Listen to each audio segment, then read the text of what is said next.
Yan guys, ako ay naghahanda ng isang malamig na aking iinumin. Ito, ginagaya ko na.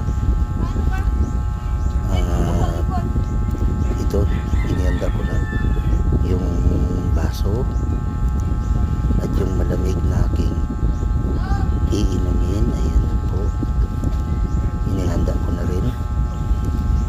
At ilalagay ko yan sa baso. Yan, pag yan puno na, akin nang i-ready para ako ay makainom. Yan.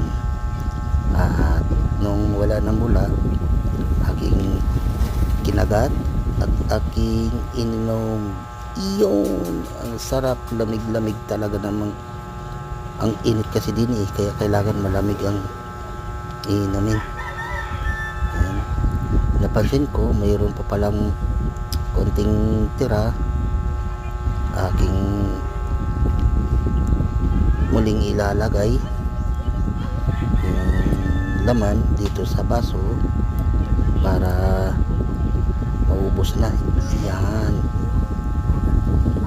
ubos na ang laman ng bote, nasa baso na lahat. Kaya yan, okay, dire-diretso muli, inom. Yan. Ang sarap talaga pag malamig ang iniinom bago mainit yung panahon. Yan. Okay, dire-diretso. Sa mga kapanood dyan, please share and follow. Maraming salamat po sa inyong lahat. At God bless sa inyo. Luzon, Visayas at Mindanao, ganoon din po sa mga OFW na sa malayong lugar. Salamat po sa inyo.